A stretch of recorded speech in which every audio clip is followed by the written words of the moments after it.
Car Roman Reigns के साथ clash in Paris में ये आदत थी कि वो बैक स्टेज भी स्ट्रेचर से गए। इसका मतलब ये है कि उनकी हालत इतनी ज्यादा नाजुक हो चुकी थी कि वो चाल की बैक स्टेज भी नहीं जा पा रहे थे। तो ये चीज पहले भी रोमन रेंस के साथ हो चुकी है 2017 में, जब इनको बैक स्टेज जाने के लिए भी स्ट्रेचर का यूज करना पड़ा। तो ये चीज रोमन रेंस के साथ पहले भी हो चुकी थी। मेरे ख्याल में शायद अब रोमन रेंस अभी तक तो WWE में नहीं आने वाले, फिर कुछ टाइम के बाद मेरे ख्याल में 1 मंथ के बाद वो WWE में वापस आएंगे। इतना जल्दी वापस नहीं आने वाले। जब वापस आएंगे तो फिर हमें द विजन के साथ इनकी स्टोरी लाइन चलती हुई नजर आएगी। कनाडा के एक आदमी था, चेन उसका नाम था, उसने लिव मॉर्गन के साथ बैठकर अपनी सेल्फी सोशल मीडिया पे डाल दी और कैप्शन में ये भी लिख दिया था कि लिव मॉर्गन उनकी गर्लफ्रेंड है। हालांकि वो गर्लफ्रेंड बिल्कुल भी नहीं थी। ऐसे स्टेडियम में साथ में बैठे हुए थे, UFC के स्टेडियम था, उसमें साथ में बैठे हुए थे। उन्होंने पिक्चर को सोशल मीडिया पे अपलोड कर दिया और कैप्शन पे लिखा कि ये मेरी गर्लफ्रेंड है। इस वजह से लिव मॉर्गन उन पे केस कर दिया और वो अभी जेल में हैं। जेल में उन्होंने एक बार तो अपना रिक्वेस्ट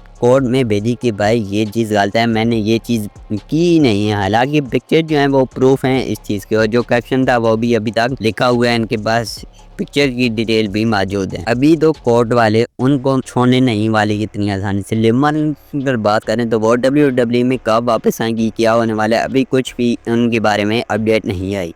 जो ही अपडेट उनके बारे में आ जाएगी तो फौरन मैं आप लोगों को अपडेट साथ साथ देता रहूँगा। तो आप लोग जल्दी जल्दी मेरे चैनल को सब्सक्राइब जरूर से कर लेना। WWE में फैंस की बहुत ज़्यादा कदर की जाती है, ये आप लोग इस पिक्चर में देख सकते हो। जैसे जॉन सीना के साथ एक छोटे से बच्चे ने इतना लंबा टाइम मतलब उनके साथ जो स्टोरी लाइन दी। पहले तो जॉन सीना ने उस बच्चे को बुरा भला कहा, फिर कुछ टाइम के बाद जॉन सीना ने उस बच्चे से सॉरी भी बोला और कल के क्लैश इन पेरिस में उस बच्चे के साथ एक छोटे सा मूवमेंट फिर से दिया था। और आप लोग देखो, अंडरटेकर जब स्ट्रिक टूटी थी तो उस वक्त एक गाय था जिसकी ये पिक्चर हिट हुई थी, मतलब व्हाइट शर्ट वाला। उसके जो एक्सप्रेशन थे ये मीम बन चुकी थी, मतलब ये जो पिक्चर थी। और नीचे ब्रॉक लेसनर के फैन की आप पिक्चर देख लो, इसकी भी बहुत ज्यादा पिक्चर हिट हो चुकी है और ये कितना ज्यादा खुश हो रहा था उस वक्त। और ये जो ग्रीन टी शर्ट वाला गाय है, इसको तो आप लोगों ने हर मंडे नाइट रॉ, स्मैकडाउन या फिर कोई भी PPV हो, आप लोगों ने इस बंदे को जरूर से देखा होगा। अगर आप लोग इसको नहीं जानते तो भाई आप लोग WWE को फैन क्यों हो, मुझे तो फिर ये बात नहीं पता। रिया रिप्ली के बारे में भी अपडेट निकल के आई है, मैं आपको दे देता हूँ कि रिया रिप्ली क्लैश इन पेरिस के बाद वो एक चीज लेने के लिए अब्बर लेने के लिए बाहर मार्ट में गई हुई थी। तो वहाँ पर इनको फैंस ने इतना ज्यादा घेर लिया कि वो चीज खरीद ही नहीं पाई। मतलब जो चीज देने के लिए गई थी वो चीज नहीं ले पाई, बल्कि फैंस ने उनको घेर लिया था, सेल्फीज लेने लग पड़े थे। और इस चीज की वजह से रिया रिप्ली बहुत ज्यादा नाखुश हैं फैंस को लेके। रिया रिप्ली को जो बुकिंग है वो बिल्कुल भी अच्छी नहीं हो रही। मतलब आप देखो, इतनी बड़ी ये सुपरस्टार हैं, इनको एक ईओ स्काई के साथ फ्रेंड में जो इनकी स्टोरी लाइन चल रही है, अभी वही स्टोरी लाइन है, क्या वो उनकी फ्रेंड बनी हुई है, अच्छी फ्रेंड है नहीं है, वो अभी इनको खुद से नहीं पता। मतलब मंडे नाइट रॉ पे हमें दिखा देते हैं कि अच्छी फ्रेंड है या पे नहीं है, वो उन्हें खुद से भी नहीं पता। मेरे ख्याल में इनकी साथ एक अच्छी बुकिंग करनी चाहिए, मतलब चैंपियनशिप के पीछे इनको जाना चाहिए। और जो WWE के फैंस ये बात कहते हैं कि सैमी ज़ैन बहुत ज्यादा ओवररेटेड सुपरस्टार हैं, वो और सुपरस्टार की जगह ले रहे हैं, तो ये बिल्कुल भी नहीं है। ये सामने आप देखो, 2015 के टाइम में जब जॉन सीना के साथ इनकी फ्यूड हुई थी, उस वक्त इन्होंने US टाइटल के लिए मैच दिया था जिसमें ये हार गए थे। और उसके बाद 2021 में इन्होंने फिर से एक मैच रेसल किया जिसमें ये फिर से हार गए।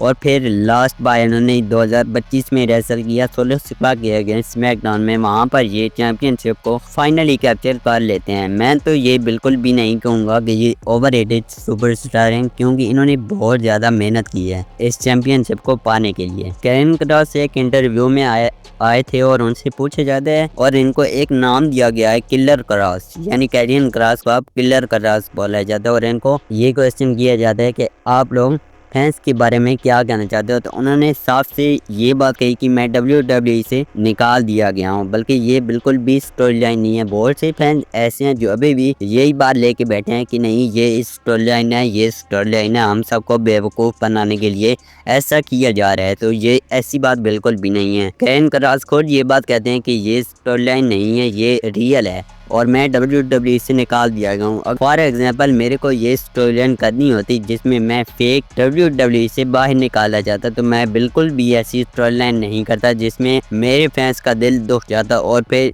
बाद में उनको कहता कि नहीं मैं WWE से गया नहीं था, ये एक स्टोरी लाइन थी। तो इस तरह गैन क्रॉस करने की मैं बिल्कुल भी अपने फैंस का दिल दुखाना नहीं चाहता। रोमन रेंस ने अनडिस्प्यूटेड चैंपियनशिप को कैप्चर किया, जे ओसो ने वर्ल्ड चैंपियनशिप को कैप्चर किया, सैमी ज़ेन ने यूएस टाइटल को कैप्चर किया और सोलो सिपा एंड जेकब फाटो ने भी यूएस टाइटल को कैप्चर किया। बट हमारे जिमी ओसो ने कोई भी ऐसी चैंपियन नहीं है सिवाय टैग टीम चैंपियन के अलावा कोई चैंपियन कैप्चर नहीं की जो सिंगल चैंपियन है। मेरे ख्याल में WWE को बहुत जल्द इनको पोस्ट देना चाहिए और एक सिंगल टाइटल के पीछे इनको जरूर से जाना चाहिए, क्योंकि ये बिल्कुल भी अंडररेटेड सुपरस्टार में से एक है। ये एक लिस्ट निकल के आई है जिसमें ये बताया जा रहा है कि क्लैश इन पेरिस में किन किन सुपरस्टार ने कितने कितने मैचेस विन किए हैं, मतलब सबसे ज्यादा। तो इस नंबर पे सबसे ज्यादा ऊपर अंडरटेकर 107 नंबर पे, और फिर से जॉन सीना 98 नंबर पे, उसके बाद ट्रिपल एच 92 और लास्ट पे हमारे रैंडी ऑर्टन जो कि 81